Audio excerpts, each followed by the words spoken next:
I'm Katie. And I'm Liz. And we're best friends. We both feel called to ministry and serve in the local church. We're on a mission to discuss how the Bible applies to our lives. Yes, and to confront the issues we face in today's world. God's design for our lives is beautiful, and it's a choice we want to follow, even if it does make us different. This is Coloring Outside the Lines.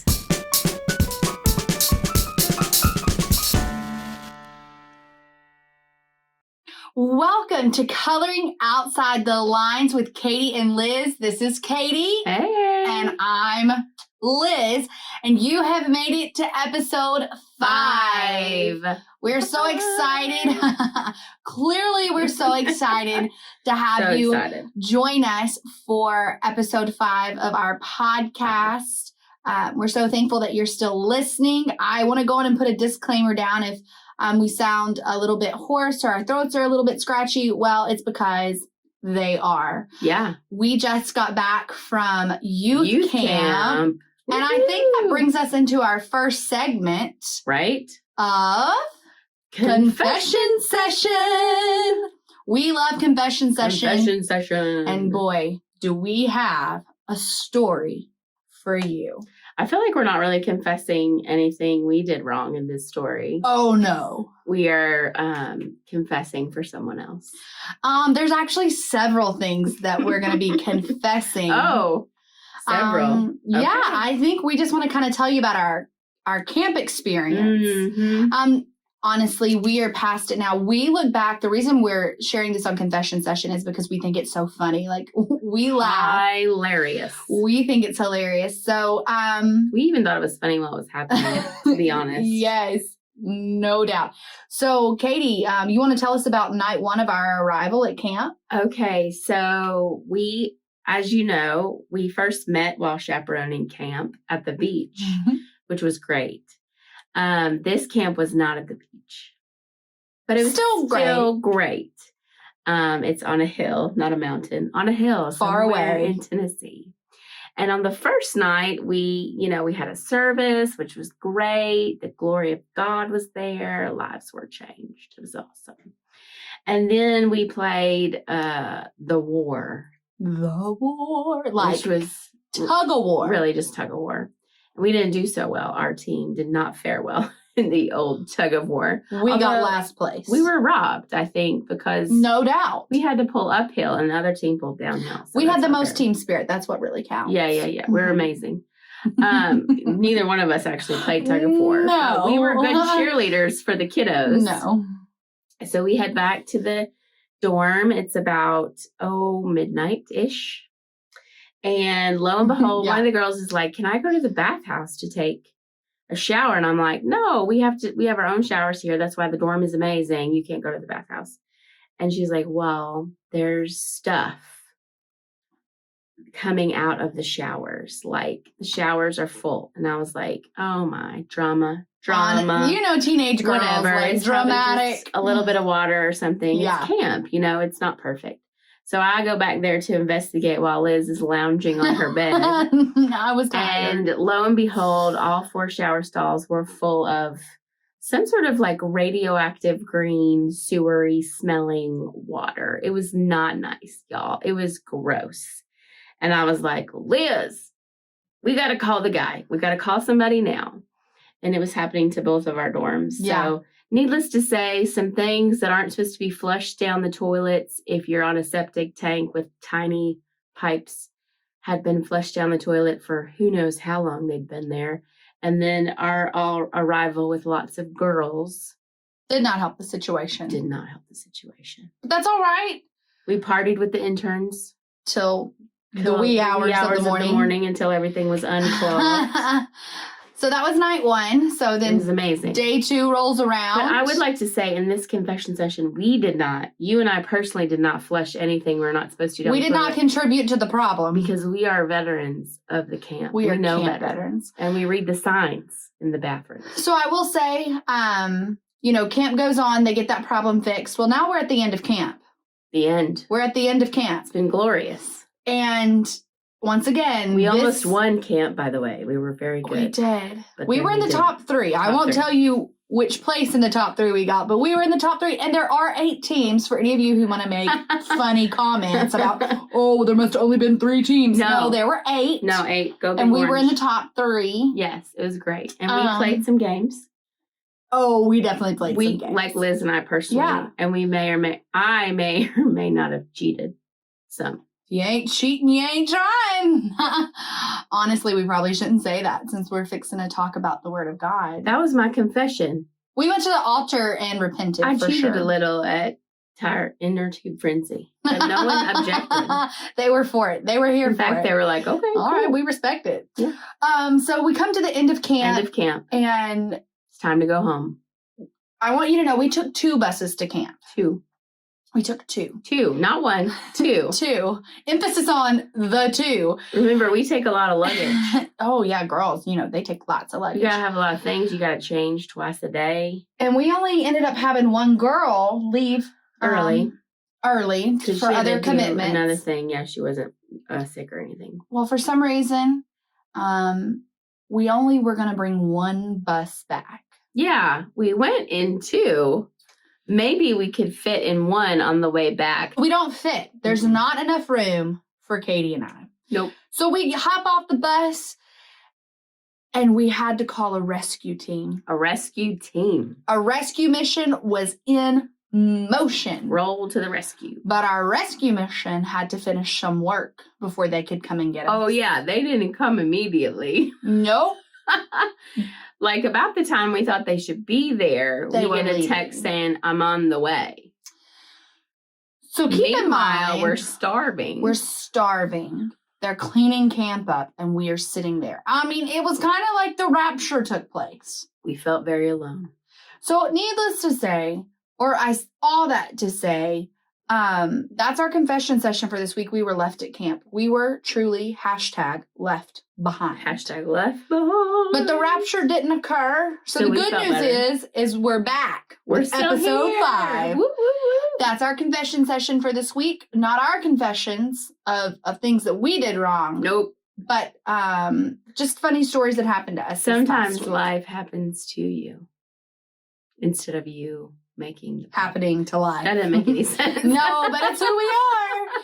Oh, we You color know, it outside can't of the be- lines. It can't be a camp without something crazy happening to us. No. So we hope you enjoyed the adventures of Katie and Liz Yes. coloring outside the lines and getting left behind and dealing with sewer water. It's glorious. You learn a lot Yay. of good patience. Don't ever pray for patience unless you really want Yeah. patience. So if you're out there and you're looking for professional camp counselors, and maybe you have a camp in, I don't know, like Hawaii or the Bahamas, We don't care if we get left behind there. call us. Mhm. We'll miss be our there. flight. 100%. So it's talking about camp. We ate a lot of food while we were at camp. We did. Have you ever noticed that food tastes better when it's cooked in the oven versus when it's cooked in the microwave? Oh, for sure. 100%.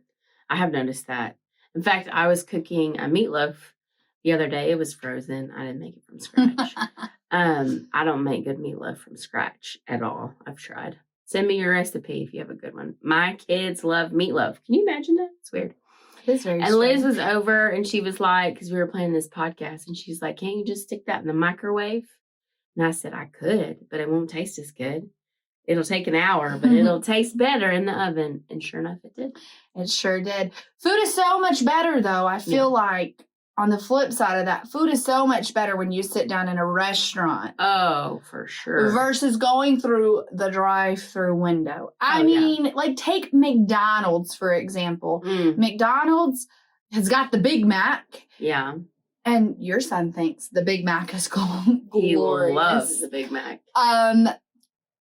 But a Big Mac versus steak, like there's really no Mm. comparison there. Like I'm gonna go steak every time. Yeah. Steak every time. Good filet mignon. That's making me hungry right now. I haven't had dinner yet. Me either. Filet mignon, Mm. medium, with some mushrooms on top. That's the bomb. Ooh, I was thinking more like filet with like the garlic butter on top. Oh, yeah. No, that's Mm, good. Or yeah. like filet with a lobster tail. Ooh. Oh, you're making me hungry now. Just stop. But I'm just saying, when you sit down at a restaurant and they bring you your silverware and they bring you your plates and they bring you your food, like, man, it's so nice. It's also way better than like cooking food at home. Personally, for me, I hate doing dishes, so I'd much rather go out. They do the dishes. They clear the table. But I will say, they serve. You get your food a lot quicker when you go through a drive-through window. True. And so a lot of people, I feel like we're always on the go in society. So it's a lot quicker to run through Mickey D's than it is to go and sit down at a restaurant and eat steak. Even though the steak tastes better. Right. It's definitely not better, but it is faster. It is faster. So we have to make sacrifices when it comes to when we're on the go for our food, for convenience. And I feel like we don't just do that with food. We don't. I mean... What else do we do that? I feel like I do that with my life. I feel like I want things instantly. Like we live in a microwave society. You're not wrong. You're not wrong. People don't want to wait for the oven. No, or the steak. I mean, I'll be honest with you. I'm an instant kind of girl. Like if you give me something to do, I'm going to do it instantly. Like I'm not going to wait it out. I'm not going to draw it out. I'm not going to like let things take time to curate. I just want it like right then. And if you tell me you're going to do something, I want it done. Right now. Then. Yeah, exactly. Like we need more money and we need it now. I feel like this whole microwave society thing, I think that your millennial generation gets a bad rap for that. I feel like it really started with my generation. We were the ones that, our parents went to work, moms went to work. I was a latchkey kid, if you have any idea what that means. And we were the ones who started using, I literally am so old that I remember when we got like a microwave and it was huge. It was ginormous and it had a big dial on it. I was small, but I remember when my grandma finally broke down and got a microwave, So I think that really started with us in our generation. We were like, we don't want to cook in the oven. We want to cook microwave when it gets done now. But it's gotten worse. Yeah. Like, used to you just made mac and cheese on the stovetop. It didn't take that long, but it took a bit, not too long. But now you don't even want to wait for that. No, you got to have Easy Mac. I got that good Easy Mac. You pop in the microwave. 3 minutes and 30 seconds. Why do I know that? Because we eat a lot of Easy Mac in my house. In the microwave, I know, but my kids do. It's easy. You know what I think is so funny is there's a quote, a saying that goes, what one generation tolerates, the next will accept. So we, the millennials, get the bad rap for accepting that. Yeah. But your generation tolerated what the generation before proposed to them. Like I blame the boomers because they, invented the microwave. Who's before the boomers? No one. Oh. I was going to blame them. The Stone Agers. I don't know. Did we name them back then? I'm sure we Probably did. not. Oh, I don't know. The turn of the centuryers? Yeah, those people, the ones who came before the boomers. But it's so true. So my generation, the millennials, we get a bad rap for accepting it. You get a bad rap for tolerating it. Yeah. But really, it was the generation before you that put it before all of us and introduced us to it. So I blame them. Yeah, let's blame them. But I guess maybe we really shouldn't play a blame game. No, I think we're all at fault for this because we all want it fast. We want things fast. We want things now. It is so much faster just to do the Easy Mac than to cook it the old way. And I think before they had it in a box, you actually made it from scratch. I've heard those rumors. I may have made it from scratch once or twice myself, but not very often. I feel like eventually everything comes out of a box, but that's neither here nor there. I also think about like instantly, like Instagram, like you can get your pictures uploaded immediately. You don't have to wait for them to get developed into film anymore. Right. You instantly can put them out for the world to see. Now, let me tell you, I love me some Instagram. I'm not even going to lie. Hey, by the way, if you're watching us, follow us on Instagram. Yes. We have one. Drop a comment. Tell us where you're listening from, especially if you're from Ohio. But Instagram, so we like things very instant. We do. And I feel like on Instagram, there's like this hashtag, or even on social media in general. Social media is very instant. You post something, somebody immediately knows about it. Yeah.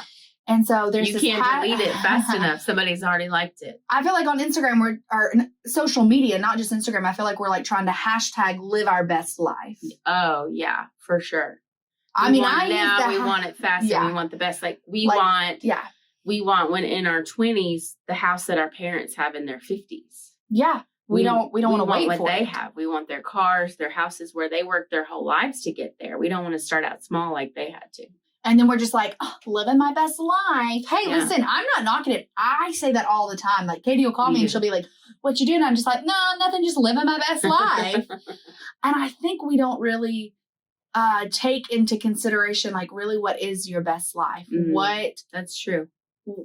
How is this your best life? What should be the best life? How do I live my best life?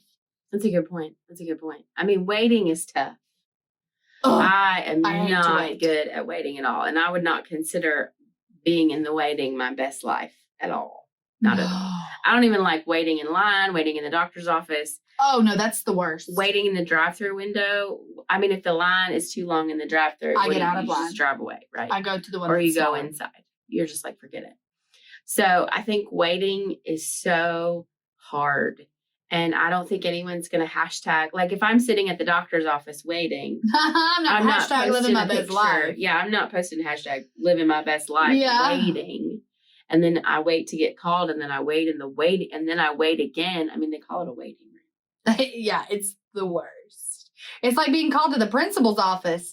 That long walk over there, you're just waiting and waiting and waiting. It's not good. I don't know about you, but Yeah. I hate waiting. I hate waiting for anything, especially for something that I feel like God has promised me, or waiting for my next move or my next, promotion, whether that be like in a job or just what I feel like in life, waiting for my breakthrough.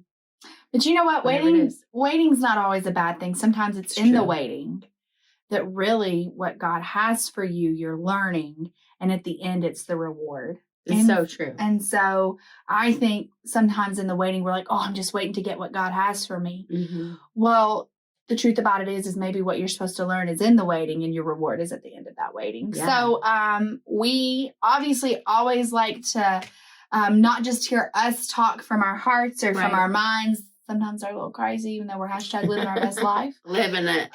But we do like to redirect it back to the word and what God says, because at the end of the day, that's what we stand firm on. That's what we believe is truth.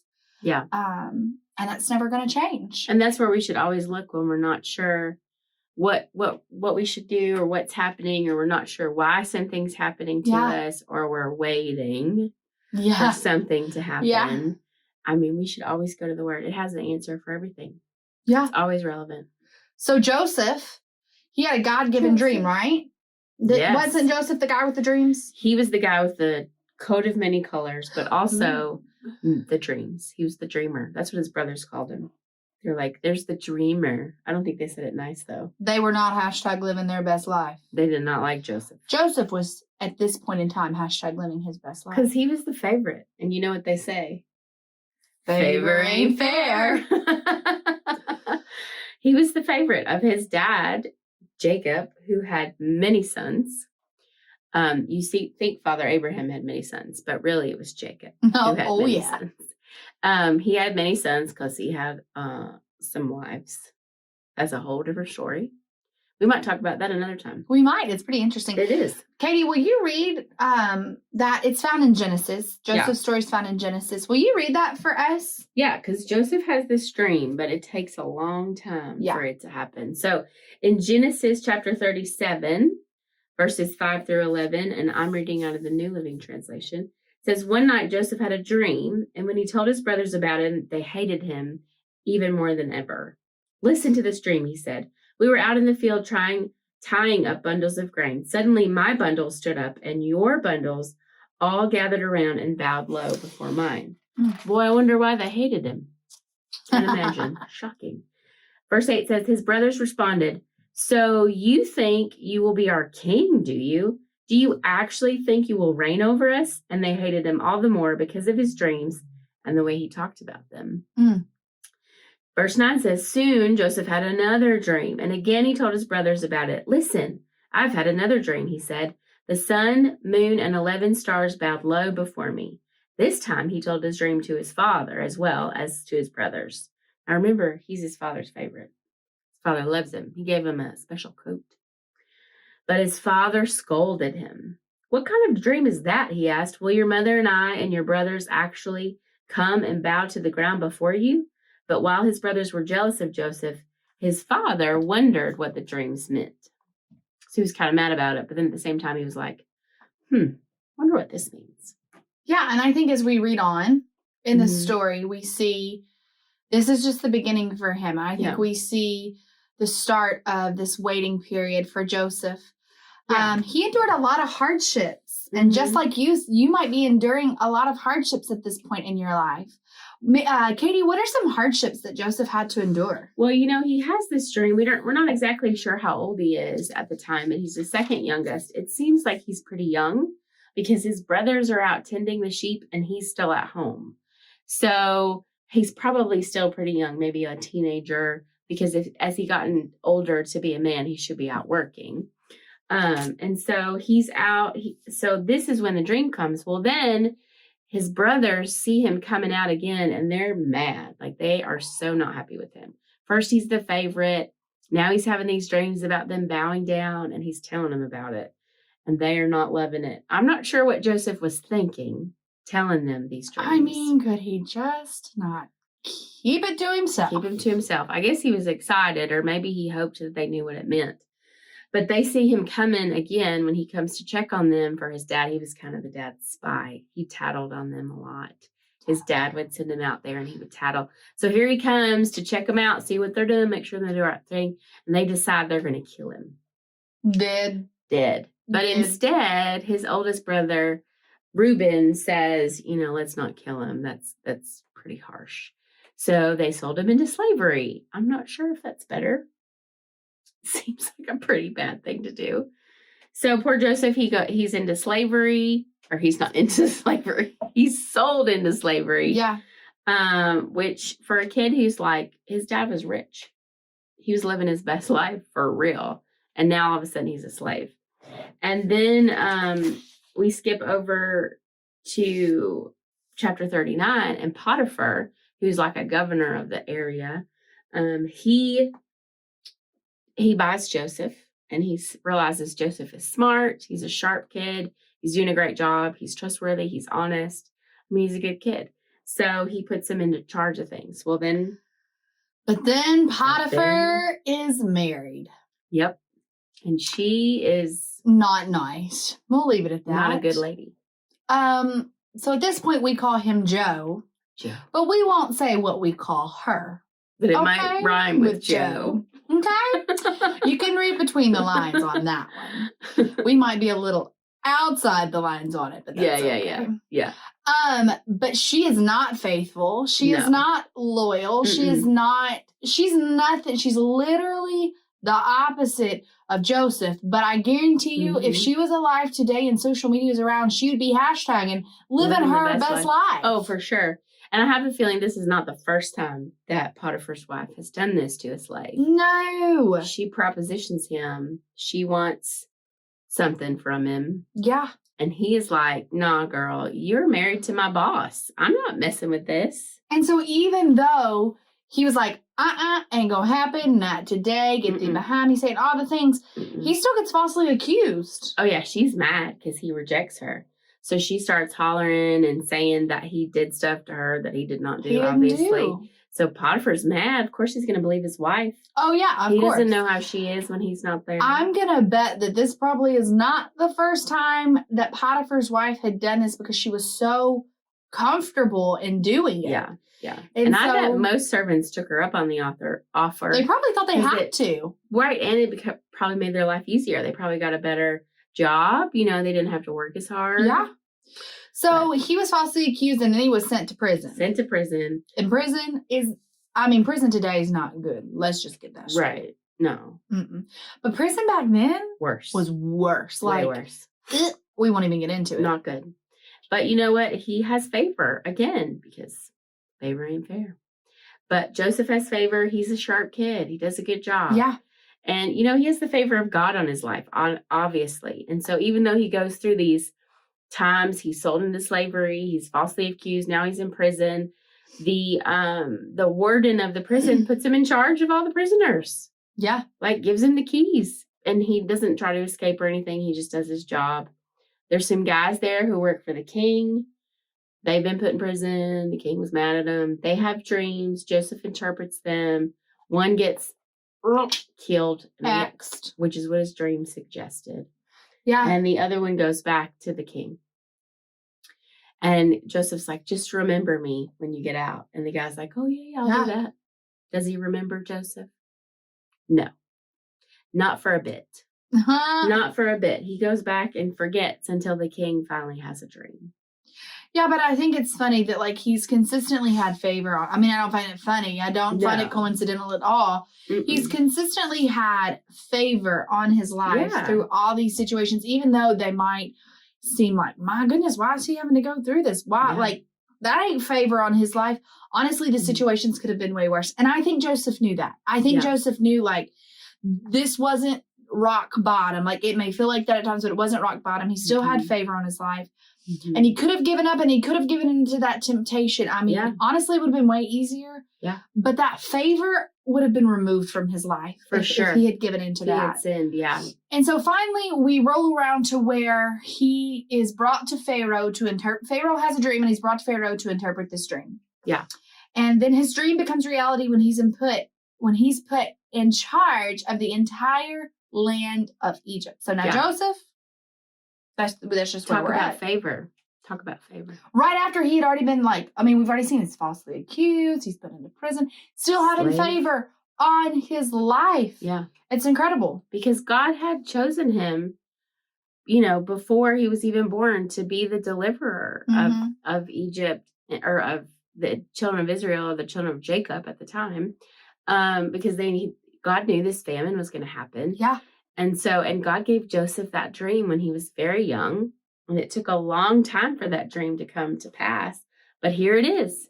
Once he interprets the dreams of Pharaoh, Pharaoh's super impressed with him. Yeah. Of course, he has the favor of God and man again. And now he becomes the governor of the whole land. He's in charge of the whole land because he's like, listen, here's your dream. You're going to have 7 years of plenty, 7 years of famine. That's what the dream is telling you. You need to prepare. And this is what you need to do. You need to do this, this, this, and this. Because he was smart. Yeah. God had given him those gifts and talents. And so Pharaoh was like, well, no one else could figure it out. So let's do it. You're the man in charge. Yeah. Like, at least, what's the worst that can happen if we start storing it up? Like, I feel like that's probably where it was at. Like, well, we can't go wrong with this. Yeah.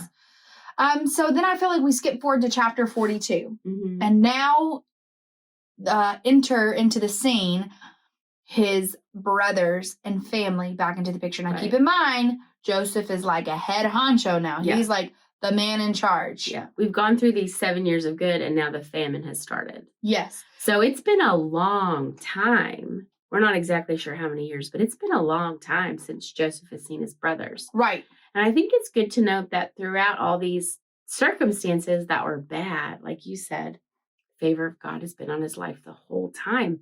And sometimes when we're waiting for that dream to come, we think that terrible things are happening, but we need to look for those little things, those little God moments, those places where we're having favor. And he worked hard. He didn't give up, like you said. Yeah. He worked hard and he used all those gifts that God had for him in spite of his circumstances.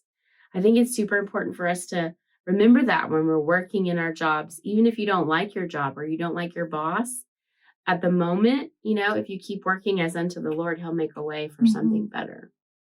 Because the Lord honors when you keep your word, when you are a person of integrity, when you are loyal and faithful. Yeah. He honors all those things. For sure. Okay, so back to the story. Sorry. Sidetrack. That was free 99. So we show up, the famine has started, and Israel, Jacob, and all of his kids, they were not totally prepared for this. They did not catch on to the dream. Yeah. And so they've got to come to Egypt, to Pharaoh, and ask for some help. Yeah. Because they heard that Egypt had some really smart guy who helped them prep, and they have extra, and they're giving it out or selling it. I think actually they were selling it, but they're giving it out to people who come. So we go all the way to chapter 42, and we find out that his brothers have shown up, his family's back in the picture, and they need something.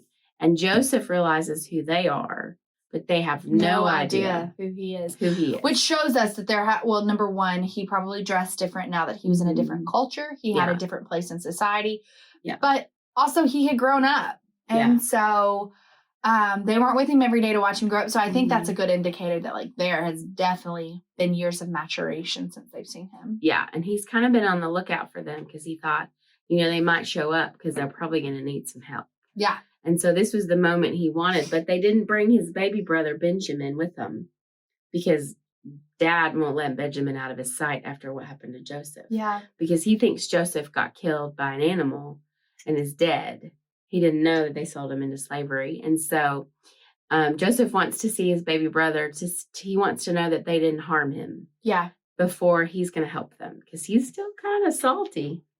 With extra Do you blame seasoning. him? No, I mean, I I'd be don't salty. blame him. You can. I know we're not supposed to hold a grudge, but I'm just saying I'd definitely be salty. He's just not sure he can trust them, but he knows he loves his dad and wanted to make sure his dad was okay. So he does this series of tests with them and he gives them it makes them leave, tells them they got to bring back the brother before they can show back up. Of course, they have no idea why this man is asking this crazy request. They can't bring the brother. They come back again because now they're starving. And he gives them a little bit and he puts them through these series of tests to see, what they become. And finally they're like, Dad, we have got to take Benjamin or we're going to starve We're going to be death. in trouble. And so they finally do. Benjamin shows up and Joseph is just overwhelmed. But he puts the silver cup in Benjamin's bag of food and he's trying to see if his brothers will give Benjamin up. He's going to take Benjamin because he's been stealing.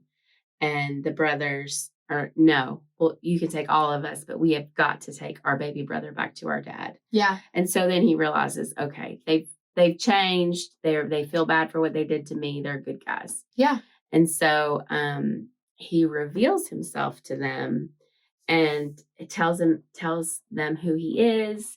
He's crying. Like, I imagine the reunion was I'd be boo-hooing. lots of shock and awe in addition to lots of tears.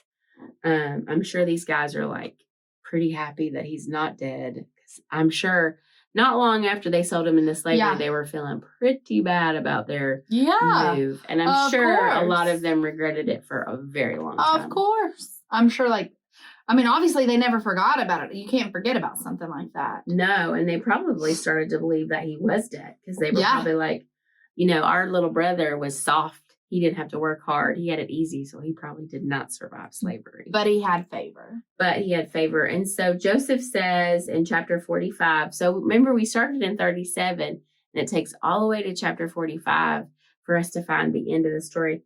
He says, but don't be upset and don't be angry with yourselves for selling me to this place. It was God who sent me here ahead of you to preserve your lives.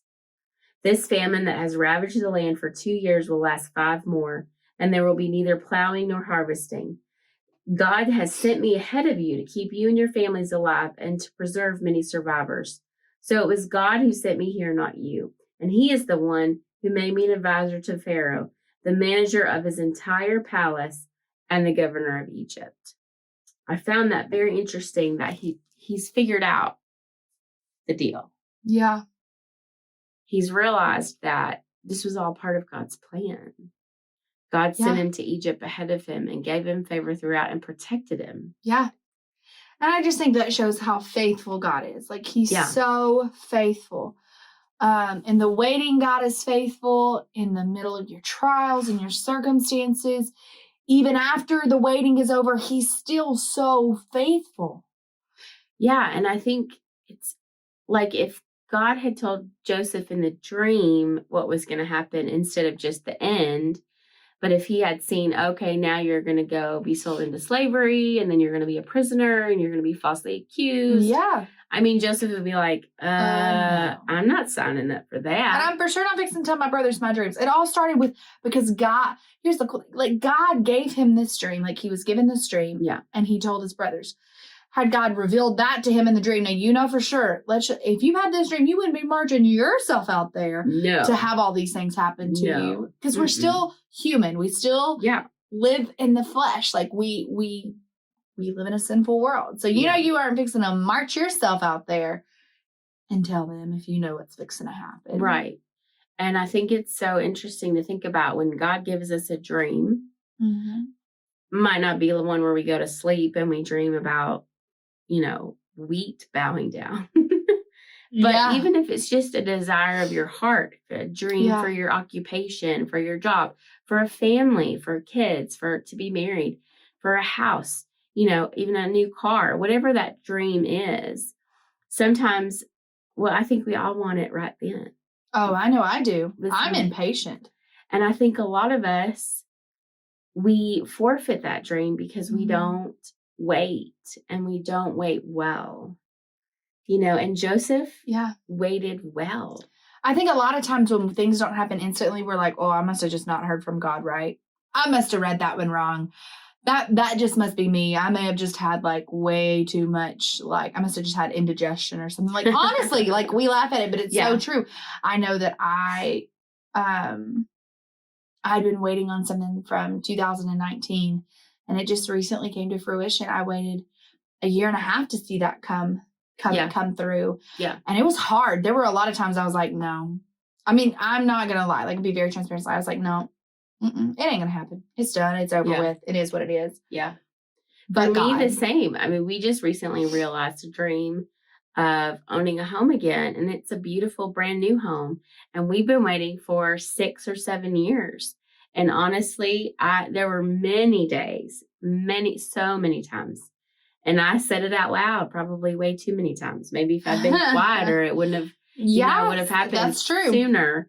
But I was just like, who knows how long that's going to happen. That's never going to happen again. Because circumstances happened to us. It wasn't our fault. It was just things that had happened. Yeah. But we had to keep that dream alive and rely on God through it. And, in the waiting room, or you're standing in line for something, maybe even like Starbucks or fast food. And there's always that one person who throws a fit because they've had to wait too long. And they're like, I don't want to wait anymore. Why is it taking so long? Blah, blah, blah. And then there's the nice, sweet person that's like, it's okay. I know you're busy. It looks like you're understaffed. It's fine that I had to wait a little bit. They probably both have somewhere to be. But it's like, what's your attitude in the waiting? Yeah. And I think we have to check ourselves sometimes when we're waiting on God. Yeah. I think just because hard times come does not mean God's not faithful. Yeah. I think a lot of times we equate oh, my life, it's so bad, or oh, this really bad thing happened to me. I must not be in God's will. Right. I say that because those are things that I have said. I have said out loud. I have thought. I have held on to. 100%. But the truth about it is the enemy is real. Mm-hmm. There is a real enemy out there to steal, kill, and destroy everything that you have. And he is throwing stuff at us left and right. Mm-hmm. And even in the midst of the storm, there's someone who is still faithful and just and is there to calm the storm. And I think that you just have to realize that even in the middle of weird circumstances, unfortunate circumstances, does not mean that you're not in the will of God, does not mean that God is not showing you favor. I feel like sometimes we don't even realize how bad it could get, but God's being faithful and showing us favor, and we can learn through that period. The waiting period's hard. Yeah. But we have to take courage in the waiting period. We have to have courage to walk through the waiting period, and allow the Holy Spirit to guide us through those times. Yeah. I mean, I think, you're exactly right. I think so many times, especially in our American church culture, we live pretty good lives for the most part. I mean, we have troubles, but we're living that first world life, here in the US of A. And I think we kind of often put that prosperity that we have here in America in the natural into our spiritual lives. And that's not necessarily how God designed it. I mean, you think about when you said the storm, it reminded me of when Jesus got on the boat with the disciples and said, we're going to the other side, and then went to sleep, and a storm rose up. Yeah. And then the disciples were upset. Why are you sleeping? And Jesus was like, I told you we're going to the other side. Yeah. He didn't say it was going to be easy. He didn't say it was going to be calm. And I think when he gives us a dream in our hearts, he says, this is what's going to happen. Yeah. But he doesn't promise it's going to be easy and there aren't going to be any storms. We have to stay in faith. Yeah. through the storms. Well, and we know we have listeners in other countries. Oh, yeah. And we know personally some of the listeners that are in other countries, and we just talked about how America, we try to like Americanize Christianity. Mm-hmm. And when we don't get like the things we want, then we must not be in the will of God. Like, Right. But I think, but what does that mean for other countries? Like they don't have what we have. Like, Right. but God still loves them. God's still Yeah. showing them favor. God is for everyone Yeah. in every circumstance and every trial. And just Yeah. like Joseph was more focused on the provider instead of the provision. Yeah. You have to be more focused on the provider instead of the provision. And when you're more focused on the provider, provision's going to come. It's so good. It's going to so good. happen. I mean, Joseph wasn't out of the will of God because he was in slavery. No, He wasn't out of the will of God, even telling his brothers. no. I mean, it was just the circumstances that got him there. And in the end, he could see that. Now, I'm sure throughout that time, Yeah. he was kind of like, What dear in the world? Lord, what am I doing here? Yeah. But he was like, you know what? I've got to stay with this dream. I know it's going to happen. I know it was from God. Yeah. I don't know how it's going to happen. I'm in a prison cell. But Yeah. I know that he is God and he can make it happen. And I think if you can remind yourself of that more often, and especially when you start to feel down and feel like things aren't going your way, Yeah. you know, just because things are hard does not mean you're out of the will of God. You pray about it, you go back to the last thing he told you, and you just keep holding on to the faith. Because again, Yeah. I mean, not everyone in the world has it easy. Yeah. And that does, I mean, obviously God loves all of them, just Yeah. like you said. I mean, they're in the will of God and Yeah. they don't have it easy. So Yeah. I feel like it's too, I mean, like we're not so high and mighty. Like why would we have it any better? Yeah. You know? And so, Yeah. and I think too, how much of a witness is it to Joseph, to his brothers, of God's Oh, yeah. faithfulness? Absolutely. And how much of a witness is it to people when we tell them our journey to the Mhm. promise? And to me, and you know, everything in the Bible is a type and shadow, especially in the Old Testament, that points to Jesus. All Yeah. these Bible stories point to Jesus. Joseph is the savior of his family Yeah. in this story, right? Just like Jesus is the savior of all of us. And Jesus endured the cross, y'all. And so in Yeah. order for us to have freedom, to be saved, to have healing, to have the Holy Spirit, Yeah. and it wasn't easy. They tried to take him out. He was only in ministry for 3 years. Bless. And they tried to take him out more than once, like with stones. Yeah. I mean, we think sometimes ministry is hard when people say things about us, but no one's tried to throw rocks at us yet. Maybe a kid once or twice. Yeah, well, that's No, I'm true. kidding. No, but for Maybe real. a dodgeball. Maybe, yeah. Someone tried to steal my inner tube in the inner tube frenzy, and I wasn't having it. Yeah, and I think like just like this week in our confession session, you know, Yeah. we made light of the situation, and to clarify it, the reason we wanted to go on and tell you that story is because we could have looked at those situations like, Mhm. man, like the enemy was attacking from night one. True. The enemy He was wanting attacking to from steal night our one. joy, distract us, Even at the make end of us camp. tired. Camp was amazing. Lives Yeah. were changed. People were filled with the Holy Spirit. Like Yeah. it was It an was amazing. incredible camp. Like I've been to camp forever.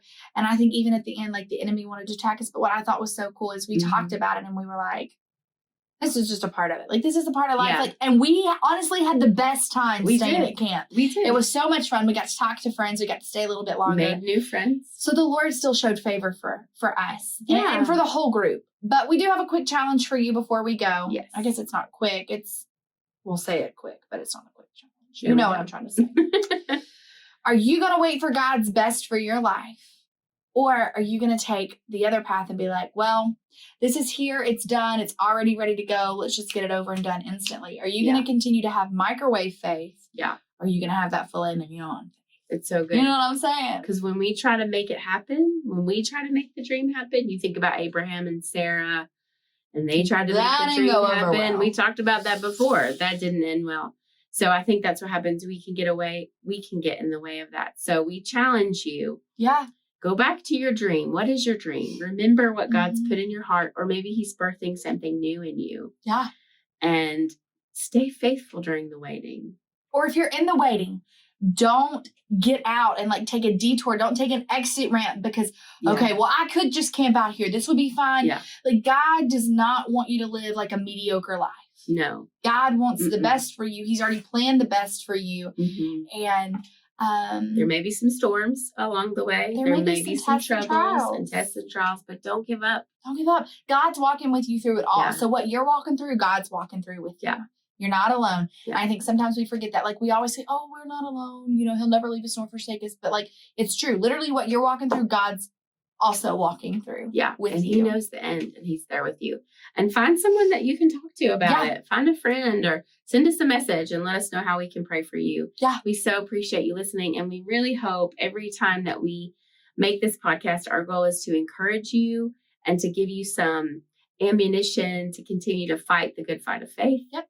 And to realize all your dreams. So we just know that we're praying for you. Yes. And we would love to know anything specific we could pray for. But until then, Keep coloring outside the lines. Thank you for joining us for Coloring Outside the Lines with Katie and Liz. Be sure to like, subscribe, and share. If you like what you heard, give us a 5-star review on Apple Podcast or whatever platform you use. You can also follow us on Facebook and Instagram. Thank you to our friends James Tadeo for our music and Justin Siegel for our logo and cover art. You can follow them on Instagram at Bolt Music and at Siegel Arts. Join us next time, and until then, Keep coloring outside the lines.